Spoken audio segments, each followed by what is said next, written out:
I'm sorry that you've abandoned the teachings of the Bible. I'll say no more because you are so defensive. I mean, if defensiveness is defending myself from your judgments, then of course I'm defensive. Like, who isn't? I am a pretty good debater. Some would call me a master debater. sorry.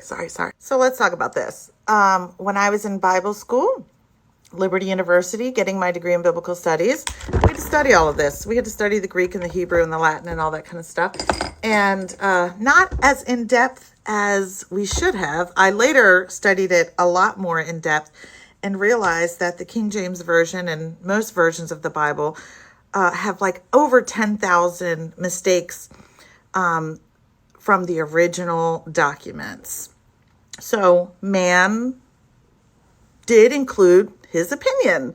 There are some stuff that seems like it is from God, and then there's lots of stuff that definitely seems like it's from man. Now, I'm not throwing the baby out with the bathwater. It's just that the Bible is very difficult to know what's true in it and what isn't, unless you spend years and years and your whole life trying to understand all these different languages and understand the author in the time, the context of the time, and how they were using terms and phrases and what was going on in those cities and churches at the time. Nobody can know all of that. When my daughter died at birth, after prophets had told me that she would be healed and glorify God, I was definitely angry at God and allowed myself to doubt and dig deep into the Bible and why this was happening to me. I have not abandoned all the teachings of the Bible. There's a lot of really good ones in there.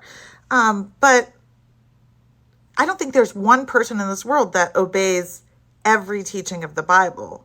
It would be impossible because the Bible does contradict itself in a lot of areas. Before the Bible was ever written, Paul wrote to the Romans and said that God has written his word on your heart, everybody's heart. So we should trust that before we trust a Bible that came later.